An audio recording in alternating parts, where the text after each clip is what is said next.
Games being removed from Steam, websites requiring face scans to even access your account, 4chan threatening to sue the UK government, and now there are plans for digital ID systems. What the actual heck is happening on the internet? Right now, we're living in a weird time where the freedom and anonymity of the internet is being threatened in many ways, and it's important to talk about because if things don't change, things like this could continue to be pushed until the internet as we know it changes drastically and is never the same again.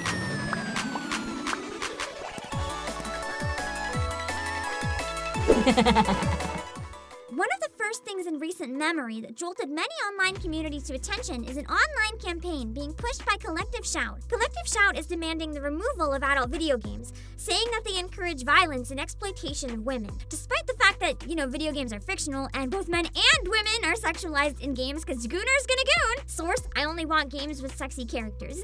Dig deeper, and turns out that they're also against the objectification of men. So basically, they're just anti-queer and want to eliminate Gooner games, which is an absolute crime, as declared by me, someone who plays pretty much only Gooner games. Listen, I just want to stare at hot anime people, okay? After pushback by the organization, itch.io has shadow banned all adult or NSFW games, so they no longer show up in search results. The games can still be accessed if you know where to look, but it greatly hurts the game's discoverability and the developers' earnings. Some games have been delisted entirely, whether it's in specific regions or globally. And the message they stated when these games were removed? Content that may violate the rules and standards set forth by Steam's payment processors and related card networks and banks, or internet network providers, in particular, certain kinds of adult-only content. Collective Shout has claimed that this is only going after games involving rape or incest, which I can definitely understand being a bit more controversial, but if you go on their website, you can easily find information on how they're against adult content and sexualization in general, as well as previous campaigns against video games, and their end goals become a bit more blurry and concerning. So let's pause and talk about the situation a bit. Why do I care? First of all, these games are all fictional and no one is actually being hurt. You can't sexually exploit a person that doesn't even exist, let alone manipulate or hurt them in any way. Any characters or narratives in these games are created by artists and devs for the sole purpose of existing in these games. Furthermore, once the door opens for censorship, it can become a bit of a slippery slope. Even if your favorite games aren't on the chopping block now, who knows if they could be next? One of my favorite games of all time happens to be The Coffin of Andy and Lily,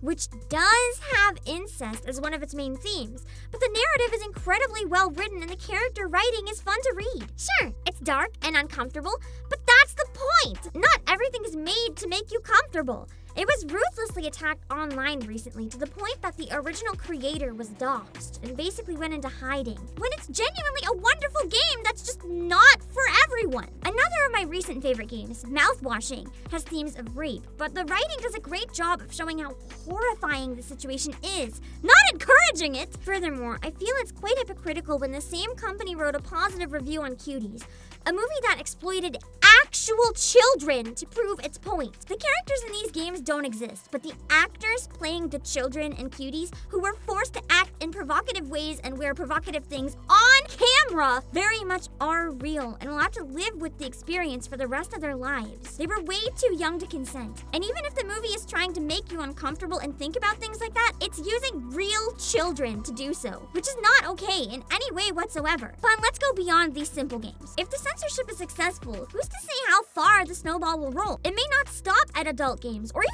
Gooner games. What is deemed as uncomfortable next? Do LGBTQ+ games get removed? Dark story games with serious narratives meant to make you uncomfortable? Horror games for having blood? Games with differing political opinions? Games that criticize censorship? Who knows? The point is, no one is hurt or exploited making these games, but everything is going to be uncomfortable to someone. And if we allow things to be removed because they make people uncomfortable, eventually more and more things will begin to disappear. This isn't the first time they've done something like this either.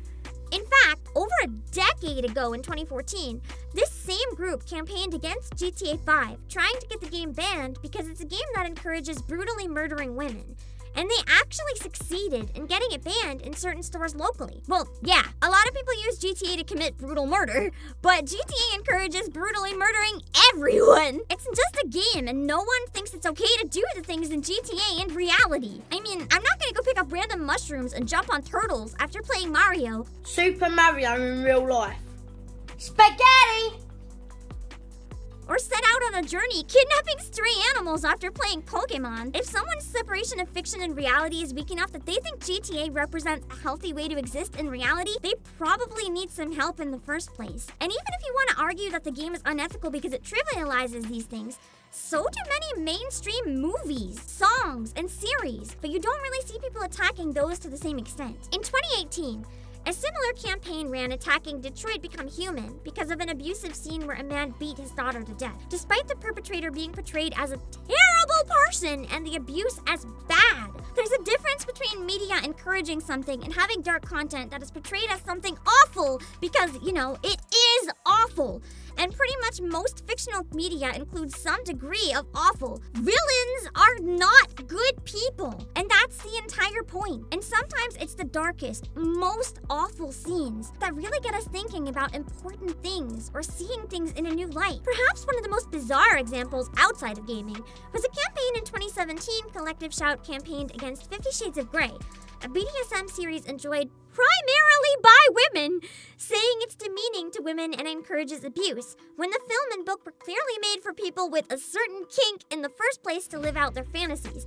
They weren't really helping empower these women when they wanted to consume the media. And the sheer money the franchise made? Yeah, a lot of people wanted to consume it. While I can personally say I don't really have an interest in the franchise, I can acknowledge it's just not for me. But I'm not gonna take away someone else's ability to enjoy it if it's what turns them on or whatever. We all have different tastes. If people can tell the difference between reality and fiction, just let them enjoy what they want. But in this case, since the requests alone weren't enough to remove the game, payment processors have been pressured into taking action. Essentially, by involving payment processors, this group is putting pressure on sites like Steam and Itch to listen to their complaints, or the sites will no longer be able to use these payment processors to make any money or take payments. This is threatening completely legal transactions, harming consumers, devs, and sellers, and even caused the number of currencies to be removed entirely as payment options on Steam. And here's the thing, payment processors are listening, saying it's necessary to protect their brands. Visa Japan has made a statement that blocking adult content is necessary to protect the reputation of its brand. But since when was Visa responsible for the actions and purchases of its users? If so, they'd be responsible for crimes all around the world, as people steal, embezzle, and commit other crimes using credit cards every day. And no one's ever been stupid enough to think it's Visa's fault, and no one's held it against their reputation. And it's not even as simple as refusing to oblige, because sites like Itch have stated this situation is changing so fast their hands are tied. In perhaps the most bizarre update I've seen yet, Dark Chibi Shadow was told by Payment Cloud that adult content merchants are required to pay a $1,450 high-risk registration fee, $950 to Visa, 10 cents per transaction and 10 basis points, and $500 to MasterCard. Sure, some of the higher-risk items are maybe understandably a bit more controversial, or in one case, straight up illegal, but the heck does fantasy mean? Cat ears are high risk? Fairies? Why? Because we'll be so horny for the cat girls will forsake dating real people? I don't know. I can't possibly imagine any justification here, and it makes no sense at all, and is an example of how things can begin to spiral out of control. Furthermore, VTuber Milky actually got her PayPal account terminated due to her 18+ Patreon account. Everyone can feel however they want about 18+ content, but that content was made within the confines of the law. And to be safe, because as she stated, at present we're at the mercy of payment processors, she's had to make the choice to stop making 18+ content at all, which is easier said than done when that's the niche you've made your following with, and likely where a high percentage of your income is from. So not only is it that our games are getting blocked, people are losing access to their own money or sources of income. And she put it really well. Please keep in mind if you really think things like, it's fine, it's not going to happen to me. Please rethink this, because this is exactly what I thought as well until it happened to me. It's only a matter of time. Protect yourself by all means. Please don't be naive like I was. So yeah, censorship is escalating fast from just having games removed online. And it's not even just censorship in terms of removing games. There's another huge factor at play threatening our safety online. Basically, the move here is to require someone to verify that they're not a minor. However, these methods of verification can be quite invasive and become a threat to our privacy or freedom if information is kept in a server and leaked, especially when face scanning companies have been hacked before, with legitimate threats like doxing and online witch hunts.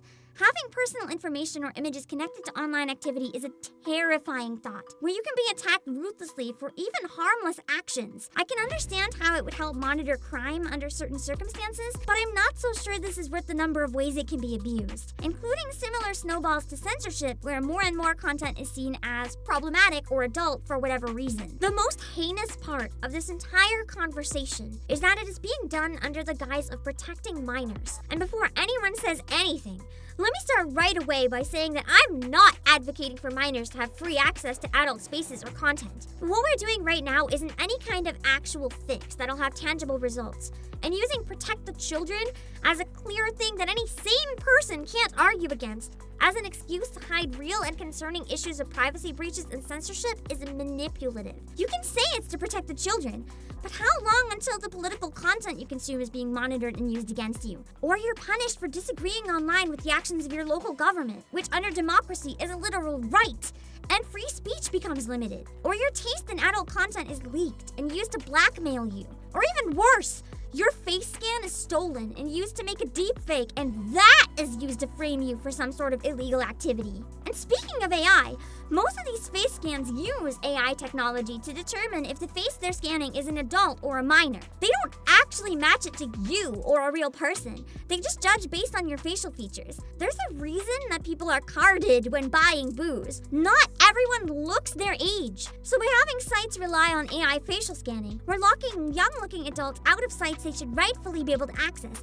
and potentially allowing minors who look much older than their age to access sites they shouldn't. Or kids are finding a way to cheat the system entirely. And before anyone says there isn't, there's always a way to cheat the system, no matter how much or what type of security you employ. With stores, it's fake ID. In this case, people have already broken the security by using Gary's mod instead of scanning their actual face. And if this is working for adults who just don't want to show their face, there's certainly nothing stopping a minor from trying the same thing. Many sites have already been using AI for moderation tools, and while sometimes it can be great as an assistant for real moderators, opinions are usually quite negative. For example, YouTube's copyright strike system often relies on bots to review appeals.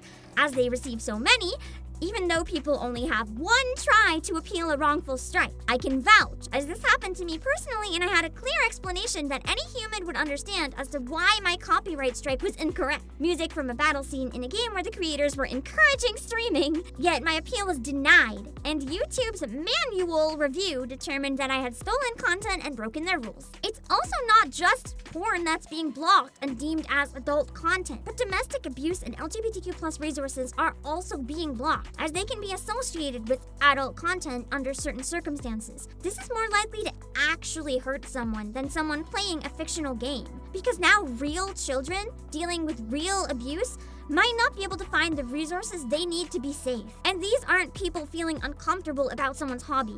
These are real people in real danger. The line for adult content isn't clearly drawn, allowing many things that can be important to be hidden from people who need it. Locking websites doesn't solve anything if kids will always find a way. There need to be more discussions on internet safety and more parents being involved in their kids' lives. That's the only way any meaningful changes will occur. Because even if many or most sites are blocked, minors will always find a way to access spaces they shouldn't. So this is a band-aid solution at most, even if it worked. This aggressive targeting towards websites for account age verification even led to 4chan being threatened by the UK. Now, I know a lot of people have strong feelings about 4chan one way or another, but their response to the situation is incredibly important and notable, as they are one of the first websites to actively stand up and threaten to sue the UK government if they continue to pursue them. And their point is incredibly fair. They aren't based in the UK, so why should they be subject to UK laws? It's also not just the UK, but similar agendas are now being pushed in the USA, Canada, Australia, and likely more places to come. Though it's only a start and doesn't really do much to protect people in the UK, the fact that somewhere openly not only pushes back but threatens to use their legal resources to sue is a huge deal. Websites like PayPal and YouTube, though holding most of the power to make any meaningful change, likely feel more threatened by the conversations, as losing the demographic would have catastrophic financial implications. And having an example that's willing to stand up is incredibly important to encouraging other websites to follow suit. There's also been a recent move where the UK is moving towards a digital system for identification, where everyone's identity from their right to work to their age to their image requires online access to their digital ID. I will admit this is a bit of a mixed bag, as being someone who's chronically disorganized and often forgets my ID, it'd definitely make my life a bit easier, but I'm also not sure how I feel about all this info being based digitally when we know systems and apps can be hacked or abused no matter how secure you try to make them. Or, you can lose your phone and suddenly someone has all that info. Sure, they're already online in government databases, but the more they're used and circulate online, the more places that can be targeted. What if someone takes your phone and uses it for illegal purposes? Does that track back to you because they use your online ID to obscure their identity? Or would it be some combination of digital ID and face scanning to make sure it's the same person? How does it work? Right now, we don't really know for sure. But I do worry that in an age where internet surveillance is rapidly expanding, digital ID abuse or identity theft could harm many people who've done nothing wrong. And it also ties back to anonymity online. Would monitoring everything people do help crack down on issues? Sure, but it also does lead to a pretty uncomfortable existence, especially when paired with things like gaming and online content rapidly disappearing, as the lines of what's acceptable shrink and change faster than we can keep up with. I don't really have a perfect solution for any of these things, but I do think it's important to talk about potential risks so people think more about what's going on before things proceed. And if you're just hearing about this now, this has been going on for weeks, and it doesn't seem to be slowing down anytime soon. And that's why it's important enough that I wanted to open the conversation and talk about it. So let's talk about how we can fight back. The first thing is to remember that harassing anyone involved or anyone who disagrees is not the right way to fight something like this. If you want people to listen to you, you're gonna have to listen to what they say and fight with logic, not emotion or anger. A number of Collective Shout members have been receiving rape, doxing, and death threats, which I'm gonna be real, is a pretty shitty thing to do and not helping the situation at all. I don't care how bad a situation is or how strong you disagree. No one deserves these. Equally useless is jumping into Twitter wars and just arguing in replies, half of which are probably bots. Posting online and sharing your views is fine, as it's important to talk about, but it's a place not a lot of people are willing to actually listen to perspectives other than the ones they already hold. So if you want to fight back and have your efforts most likely make a difference, here are my top suggestions. Number 1, calling payment processors and explaining your feelings on the situation. Don't yell, don't swear, and stay professional. Customer service professionals are allowed to and will hang up if you start getting aggressive. So it's important to stay calm and professional and emphasize how important this situation is. This movement started in the first place because of pressure. Return the pressure and demand it stop. Number 2, support media and companies that are actively fighting against censorship and refusing to remove content.